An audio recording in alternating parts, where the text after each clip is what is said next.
Mirëmbrëma të gjithë dhe mirë se keni ardhur në Ditari një artisti. Sonte do të shfletojmë kapitullin e 10 të Ditarit, ku do të flasim për një personalitet të rrallë në teatrin kombëtar të operës dhe baletit. Në fakt, jo vetëm një tenor dramatik, por edhe një personalitet, një interpretues të shkëlqyer të këngës popullore në ansamblin e këngëve dhe vallëve popullore. Menjëherë pas siglës, do të flasim sonte për Hysen Koçia. Kështu pra, e kemi nisur programin e sotëm me bishta lecat palë palë. Në fakt nuk parandodh gjithmonë, nuk parandodh shumë shpesh ta nisim programin edhe me këngë, por në fakt ajo ka udhëtuar prej larg. Nuk është se është edhe aq shumë larg, por në fakt është një angazhim i drejt për drejt i mbesës së personazhit që ne do të kujtojmë sot, ashtu si kundër ju thash pak momente më parë në hyrje, të tenorit, por jo vetëm atij, po edhe personalitetit të rrallë të interpretimit të muzikës të këngës popullore, Hysen Koçia.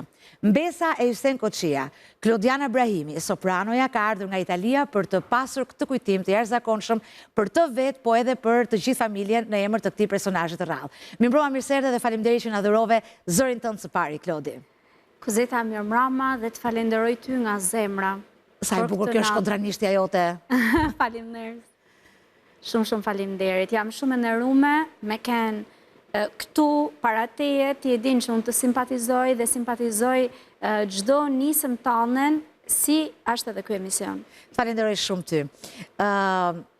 Gjatë kohës që ne kemi folur, kemi biseduar, është nga të paktat raste kur unë nuk i takoj dot të ftuarit më nga afër për shkak të largësisë tënde. Falenderoj që ka ardhur ekskluzivisht për programin, por cili ishte Hysen Koçia? Ishte miti yt për shkak të afërsisë, të gjakut, të lidhjes që keni, apo edhe në një farë mënyrë një lloj ndikimi i artistit që të shtyu ty të ishe soprano sot? Megjithëse ti e ke sfondin artistik dhe kulturor, më të gjerë se sa kaq.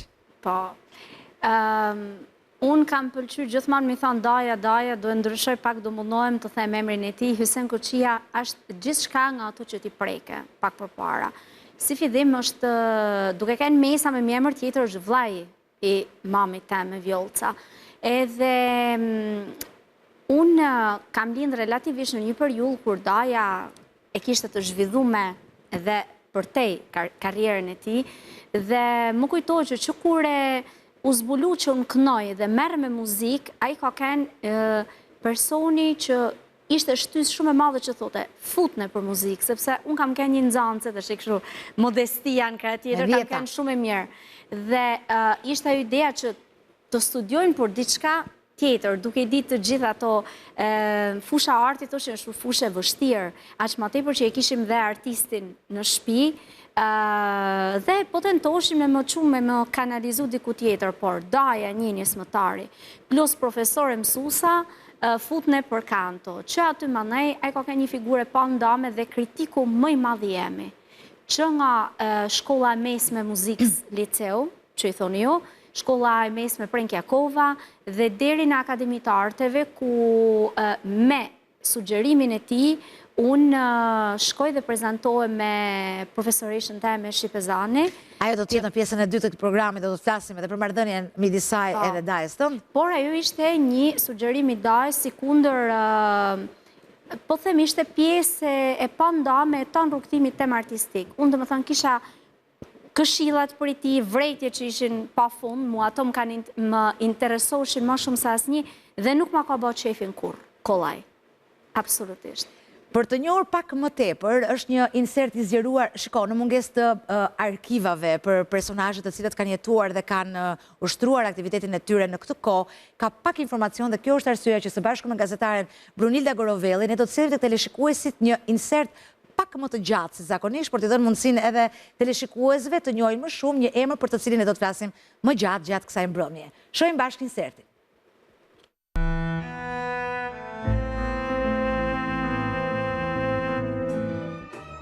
Hysen Koçia lindi më 1 korrik 1940 në një familje të thjeshtë shkodrane. Arsimin 8 vjeçar dhe 2 vitet e para të shkollës së mesme i mbaroi në Shkodër, kurse 2 vitet e fundit i mbaroi në Tiranë në liceun artistik Jordan Misja. Gjatë kohës që kryente shërbimin ushtarak, do të ishin kontaktet e tij të para me muzikën, rreth vitit 1960, ku artisti Gaqo Avrazi dalloi te Hysen Koçia zërin dhe aftësinë e tij vokale. Interpreton si solist dhe korist pranë këtij ansambli për 3 vjet rresht, duke dhënë koncerte në shumë skena të Shqipërisë. Në vitin 1962, Kur u hap për herë të parë Konservatori Shtetëror i Tiranës, Hysén Koçia është ndër të parët që fiton të drejtën për të ndjekur studimet e larta. Gjatë viteve të studimeve me pedagogun Avni Mula, ai u perfeksionua si një këngëtar lirik shumë i mirë. Pasi diplomohet në 1967, emërohet solist në Teatrin e Operës dhe Baletit. Në vitet 1972-1973, kryen specializimin pranë Akademisë Santa Cecilia në Rom, me pedagog mjeshtrin e madh, baritonin Tito Gobi. Hysén Koçia në skenën e Teatrit të Operës dhe Baletit realizoi me 10 role dhe kryesore të literaturës operistike shqiptare e botërore, si dhe qindra koncerte vokale, recital me këngë popullore të inkuadruara në turne koncertore, të organizuara nga ky institucion, brenda dhe jashtë Shqipërisë në Itali, Kinë, Bullgari, Austri, Kanada, Shtetet e Bashkuara të Amerikës, Greqi, Rumani, Turqi e në shumë vende të tjera.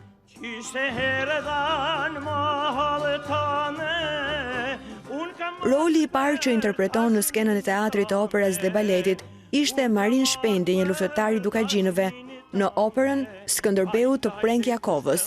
Fal aftësive aktoriale kalon në figurën komike Tomas Dhamit nga komedia muzikore Brigada e Grave e Lazar Morcës.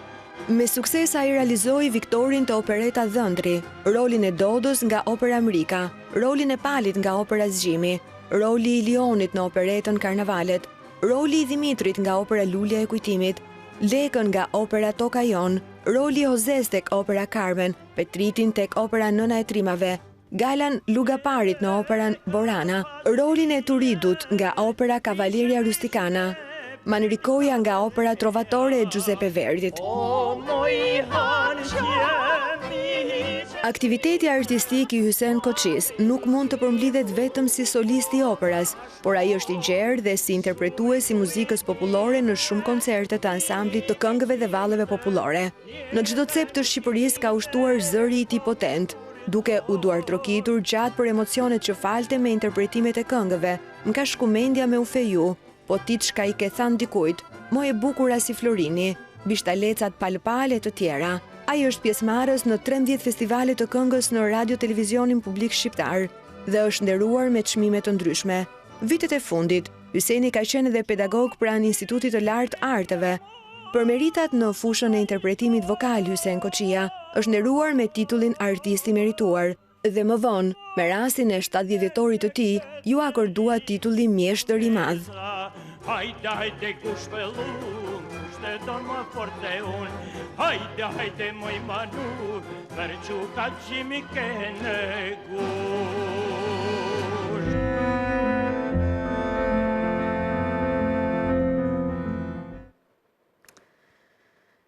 A ishte kjo një kartolin përmbledhse që ti mendon se publiku, a i ditëve të sotme, duhet ta njohë? Të shoh që je emocionuar. Unë po ka përdi pështymen kur thojmë ne dhe po rri kështu të përmbledhem pak, sepse sinqerisht daja i ku shumë i ri, për mu i ku shumë i ri, sepse si thënë asaj janë disa gjana që nuk të falin e jetë, si që është edhe vdekja dhe ashtu si thëmë në Shkodër e kishtë të shkrume dhe ashtu ndolli. Por që realisht a i ka vdek me za, a i ka kënu shumë, dhe me thanë, deri vonë, deri pak parë se të vdiste.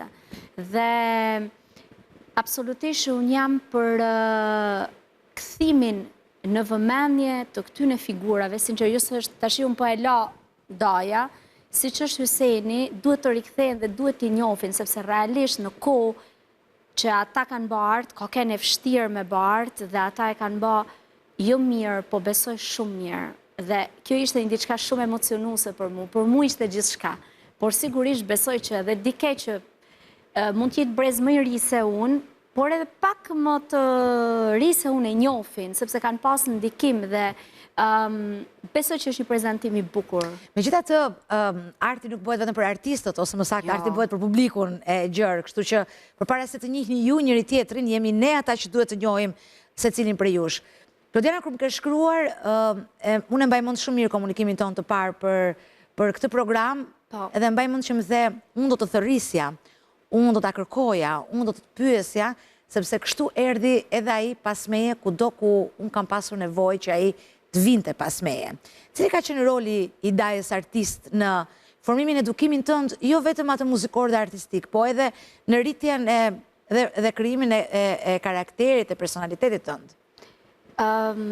Duke qenë se ka qenë një natyrë shumë komike, Daja ishte shumë qeflik, ishte lezet bëshë muhabet me te, po në raport me mu që isha më e vogël, se ne gjithmonë në lidhaj muhabeti, dhe më thanë sidhu, delshim të muzika.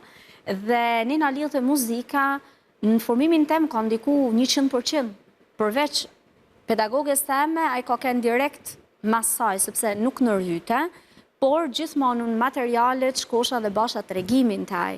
Dhe më ka ndiku në karakter, më ka ba shumë të fort. Nëre ka një natyrë që nuk të ka lavdëru dhe mirë ka ba, se nuk duhet me lavdëru dike, por në fillim duhet, ne kena nevoj për vrejtje.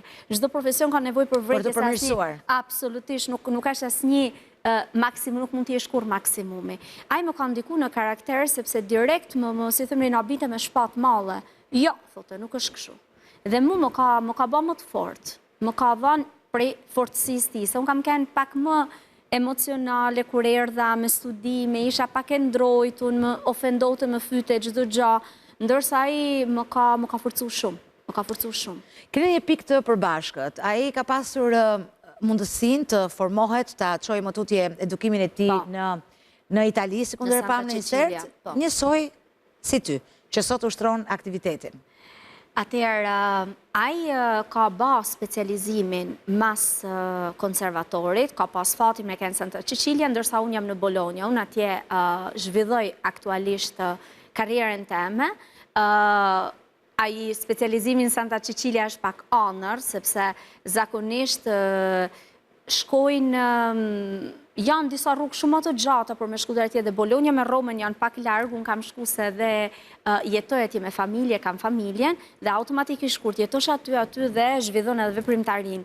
Megjithatë Santa Cecilia është konservator, si thëmri me nam, është një nga më të rëndësishmit në Itali, dhe ai ka pas fatin me studiu me Tito Gobin, që dhe më thanë janë emra që dhe Italia i ka zili, jo më ne këtu. Gjithsesi, unë kam punu me më të veçën se Tito Gobi, por që kam pas shancin dhe kam me marrë nga kultura e tyne, sepse a ishtë vendi i operës. Është vendi i operës. Unë duhet të shohim bashkë disa foto, i kemi përzjedhur, e ka patur të vështirë Klodi për të na sjellë, por na ka sjellë mjaftueshëm, aq sa ne kishim të vështirë të zgjidhnim. Ku jemi këtu në këtë foto? Kjo është familja. Kjo është familja e tyne. Është nana Hysenit, është jati, Medoja, Hajria, është vllai me nuse, pra është martesa, fotot tipike të asaj kohe, dhe janë një foto që unë i kam gjetë dhe ishte më e pastra, që ishin të gjithë bashkë. Janë tezet e mia dhe Daja tjetër. Janë motrat e vëlleznit me nanën dhe me babën e tyne. Pra familja e tyre e origjinës. Shohim një foto tjetër, komentojmë njëra pas tjetrës, na ndihmon Klodi. Këto janë, si thëmë në Shkodër, 3 krajlat e babës vetë. Me modestim më atë male, sepse i thash, pëse po më nisin këtë foto që një ka që të vegjel, por ato janë tipa që nuk kanë këto rjetet sociale, nuk janë shumë këshu... Ta pasionuar pasjetës virtuale. Nuk janë këshu të skenës, të paraqitjeve dhe i kisha këtu të 3 bashkë, janë 3 djemë të Dajs, djemë të ti, këto janë të vegjël, por që Turi, Sajmiri edhe Ervini, janë familja ati. A këndon ndonjëri prej djemve sot? E vetëmja jam unë. E vetëmja, asnjëri. Janë të gjithë me profesionet të tjera. Këtu është një foto që ne kishim përdorur edhe në insert, me mentorin, nëse mund ta quajmë kështu, pedagogun e tij. Me pedagogun e tij, Avni Mula. Dhe më thanë, studenti vetëm mas Malo Zhabjakut është Hysen Koçia, 2 studentat e Avni Mulës, shoku, pedagogu, miku i tij, që ndanin shumë pasione bashkë. Më duket se kemi dhe një, kam përshtypjen që kemi dhe një foto, kam si 4, po. Këtu, si që ishte në insert, ka kenë festa që u ba për daljen e ti në, dhe me thana jo, mramja që u ba për daljen e ti për marrin e titullit, mos shosha gabume, dhe aty është me kushirin e në tonë Sabajet e Vishnja, dhe me sopranë në mrekullueshme Eva Golemi, pastaj është Irini Qiriaku, me tutje dhe të tjertë nuk po i shuj, Ylber Gjini, basin në mrekullueshëm, që po shoftë është nuk po shuj dike tjetër, me shokët e mishët e ti. Si e kujtoni sot, si përpiqeni t'i ruani raportet? Shiko, emigracioni ka bërë të vetën, lëvizjet kanë bërë të vetën, familjet në një farë mënyre janë shpërndar dhe nuk është se ju mungon dashuria, por ndoshta në këto ditë që ne jetojnë e kanë shumë të vështirë ta ruajnë lidhjen e tyre të drejt për drejt, afeksionin e drejt për drejt. Si e kujtoni ju këtë burr? Ne na shumë të lidhun, ne na shumë të lidhun. Ne kudo ku t'jena, unë tash që kam ardhur, po më thote një mik, o Klot, thotë, a u lodhe, e vetmja lodhe ashtë i thosh, duhet me zgjellë, se të kush me shku ma parë, jena shumë të lidhun, dhe sa herë që mledhena, ne kujtojmë qyfyret dhe gallatat, dhe me thanë, me që jam edhe pjesë e familjes, di të them që Daja ishte një kampion Barceletash, dhe me thanë, kur vite ajte gjyshja, si me kene Shkodran me pak fjalë. A ishte i mrekullueshëm, kur vitet e gjyshja, se ne kene jetu me nanen e mamit e Dajs, kur jetoshim gjithë një shtëpi ai vite, se kur vite stacioni i parë ishte te gjyshja, dhe aty plastek, numuna, dhe vite kur shihej i parë i bite derës. Fap a karceni, pap aty. Mas 5 minuta është i katit dytë, i katit parë, u mlelte ton lagja dhe kërcite a hengu, e qeshuna, Barceleta, numuna, deri në mes. Kur po bonim bashkë gati playlistën muzikore që do të luanim sot, bashkë me bendin, më the, a bishta lecat palë, po, dhe kjo është arsyeja përse ne nisëm programin me atë këngë. Pse ishte kaq kali i betejës kjo këngë, ndërkohë ai ka kënduar pafund. Pse ishte kjo këngë me Kasavet Kozet, do ta bëjmë këtë këngë. Ai ka kënu shumë, bishta lecat, më ka shku mendja mu feju, dhe më tha, më ka shku mendja mu feju, bishta lecat, i kishte në të gjitha koncerte që bate me ansamblin, ishin 2 materiale që edhe cucmat janë, që sigurisht më nuk është se më rrite shumë, por i kishte 3 materiale që duar trukiteshin pa fund nga populli mran edhe jashtë vendit. I kishte kështu, kur delte në skenë dhe fillotej material, u qote skenë dhe më ka taku me pa. U qote tonë salën kam dhe u bate nami. Ne në fakt do të kemi mundësi të dëgjojmë më vonë edhe zonjën Shqipe Zani, e cila përveç se do të jetë në panelet do këndojë një këngë, por edhe një nga tenorët e rinj të kohëve të fundit në Shqipëri, Neron Kacerja, që ka zgjedhur, sugjeruar nga ty në fakt, Amara Terra Mia, ku ka Shkodran që nuk ka dashur muzikën italiane, nuk besoj se ka. Absolutisht jo, një bileton di në italisht, gjuha dytë mas Shqipes. Ideja është Daja, këto materiale i ka bardhë nga studimi, që ka batje dhe me osolemion, kur ka ardhë, bile ka kënë sensacion, kur e ka pruaj si material këtu, dhe prane unë edhe kam përzjallë si material që do të kënoj.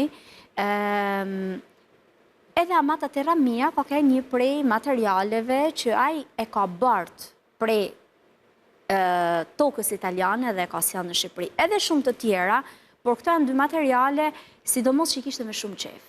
I kishte shumë qef. A do ishte ju sot duke kuvenduar si 2 shok, duke kënduar bashkë, sepse pavarësisht të moshës që mund të kishte sot, sa vjeç do ishte Daja sot, nëse do jetonte? Daja du t'ishte 83 vjeç. Në kulm të dëshirës së vet për të vazhduar për të kënduar. Megjithatë, unë besoj që ti je gati të shohim bashkë avatarin e inteligjencës artificiale. Nuk e di, besoj jam. Për të kthyer pastaj në studio dhe për të vijuar edhe pak minuta bisedën bashkë, por unë them që ta shohim. Unë kam zgjeruar aktivitetin e tij në mungesë të filmimeve të dikurshme të arkivës së Teatrit Kombëtar të Operës dhe Baletit. Unë personalisht së bashku me Clarencën që ne përgatisim avatarët, kam menduar që ai do ishte duke kënduar sot në opera, në shfaqje baleti, kështu që uroj të pëlqej, ty dhe familjes tënde. Që do më pëlqej se diskutoj, po uroj të përmblidhem. Shohim avatarin.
because është një shumë emocion, shumë, pa fund. Në pas ka marrë madhe, shumë. Ta kemi moshuar më shumë, apo... Jo, nuk e pashtë më shumë, e pashtë a mamë, sepse i ka pastë manin, nuk e do të pleqëri, nuk i do të ato flokët e bardha. A i ka tentu me falni për emocionet, se për mëndom të përmaj shumë. Shiko, asnjëherë nuk ka qenë qëllimi ynë që ne të bëjmë njerëz për të qarë këtu dhe të prodhojmë drama, po janë emocionet bukura. Të dishti sa e fortja mund dhe që të më dali mu lot, duhet, dhe sinqerisht do abiten të gjitha ato që të më shojnë të thonë, ua, klot, si ka mundësi me gjitha të më kaloj. Po thosh, aji nuk e ka dash plakjen, aji ka dash të flokët në gjitha ato, kur këtu nuk ishin ato koloracionet naturale, gjetëm mënyrën me mbulu që mos e duke i zbardhja. Jo, nuk e do. Në të vërtet, kur më ka ardhur materiali i parë nga Clarice Malluta, që përfiton nga rasti ta përshëndes dhe të falenderoj për gjithë avatarët e këtij cikli, ishte shumë i zbardhur. Faleminderit. Them që më duket se ka qenë shumë i gazit dhe i hares për ta dashur veten e vet me flok kaq të bardhë. Unë e ktheva mbrapsht avatarin për të marrë një variant pakës më të ri. Ai nuk e dote flokët e bardha, nuk i dote. Ai i ka pas gjetë formen me i ba në atë ngjyrë natyrale, po themi merrte nga jashtë pigmentet, xhanat dhe ngjyrose që ti dukeshin sa më natyral, nuk i dote flokët e bardha, thote flokët e bardha, nuk i kishte qef. Në fakt, një nga mënyrat më të mira për të shtensionuar një moment emocional, si që është edhe ky i përlotjes tënde emocioneve të tua, është muzika. Megjithatë, unë do t'jap edhe pak kohë derisa të marrësh veten, sepse nuk do këndosh Karamele, do këndosh O Sole Mio, kështu që nuk e di nëse ka mbetur diçka që ti e ke me merak ta thuash, ta dokumentosh në këtë studio, sepse unë e di që një program 82 minuta nuk është asnjëherë mjaftueshëm për të folur për këto personalitete, megjithatë është gjithmonë më mirë se sa as pak dhe as fare. Kështu që nëse ka diçka që ti dëshiron ta thuash. Unë në fakt, Pozita, herën radh parë, desha me ta kam thënë, po du të ta them edhe publikisht. Se unë këtë, si thënë dajsja, ka marrë një 2 gjanat vogla, më pëlqen mi thënë ka herë këto gjanat, po sinqerisht e meriton. Je para, që ki hap një si parë, po e thëmë këshu, për një figurë e cila që nga momenti që ka vdekë, Hysen Koçia, sinqerisht nuk është bë diçka. Dhe shpresoj që këtë jetë vend i duon që të binë në veshin e institucioneve, personave, që këto figura, si që ke bati, mos t'i lajnë të mbyllën ansirtar, sepse kanë dhanë jashtëzakonisht shumë për artin. Unë, nga gjithë kjo, dosha me evidentu si shteti me dokumentu një 3 gjana që mund kanë bë për shtypje, si me, si artiste, si gjithçka. I herë, ky ka kenë, pra, nuk është se them unë është artist, se e them unë. Është artist sepse ky nxënësi i vetëm mas Malo Zhabjakut i Avnimulës. Shok, mik, koleg, pasioni, sepse da e ka kanë dhe shumë i apasionu mas peshkut. Kanë kënë një grup artistash që kishin këtë hobin e përbasht. Daja i vetëmi student me Tito Gobin të studioshe me te dhe të vish nga Italia, të vish në Shqipni, në kohën që ka ardhur Daja, ka kënë kulmi censurës, ku operat nuk u këndoshin, su bate fjalë nuk në operat e huaja, as të shqipërume. A i ka ba të në rolet shqiptare dhe i ka ba të gjitha ndoshta dhe që nuk i përshtateshin ati zanit të ti për i tenorit dramatik, por i ka ba në një realitet vështirë dhe i ka ba krejt mirë. Se 3 kanë kënë të Koçia, Athanas dhe Suljoti. Du me falenderu shumë zonjen Braja, e cila më ka ndihmu me materialet, sepse unë për Italijet nuk është se kisha gjithçka. Mikun tem Alex Suljoti, familjartë, si të mos fëmijët e Dajs, të cilët më kanë vu në dorë arkivin e fotove, sepse unë pata nuk kisha mujt me të pru gjitha të foto që ti kam pru ty, nuk do t'i bisha. Dhe ato më kanë ndihmu me lexu dhe me hulumtu të gjitha këto gjëra që unë edhe nuk i kam ditë, edhe me sinqeritet nuk i disha disa detaje. Ai ka kënu në një kohë, unë jam vetë artiste, dhe ai ka kënu në një kohë kur ndoshta dosh me bë punën fizike dhe ka bë dhe më u vesh vrap e vrap edhe me dal në skenë. Unë e di vetë mohimin, e di tanët përpjekjen që i ka bë për me dalë dhe ka dalë ashtu si që e ka keni mrekullueshëm. Unë të falenderoj pa fund për kohën dhe për këtë mramje të mrekullueshme që i ke kushtuar ti dhe sinqerisht jam shumë krenare për me kenë meset tia. Klodi, unë të falenderoj shumë ty edhe përfitoj nga rasti që si që bëj gjithmonë në këtë program, ty falenderoj unë juve pa familjet, këtë program nuk është i mundur të transmitohet dhe të realizohet, sepse aksesi në informacion është gjithmonë e më shumë i limituar, kështu që mirënjohje për të gjithë ju dhe falenderit shumë edhe Radio Televizionit Shqiptar, që institucionalisht na ka bërë të gjithë bashkë për të shfletuar disa kapituj të këtij ditari. O sole mio, ndërkohë që Klodi bëhet gati për të kënduar, unë ju kujtoj që në pjesën e dytë programit ne do të flasim me sopranon Shqipe Zani, e cila ka bashkëtuar për një kohë të gjatë artistikisht me Hysén Koçia dhe më vonë në pjesën e tretë me regjisorin Nikolin Gurakuqi, mbi të gjitha për atë fillimin e viteve 90, kur filluan të riktheheshin në vëmendje shfaqjet e para të veprave të huaja. Kthehemi pas pak në studio ndërsa shijojmë Klodin O sole mio.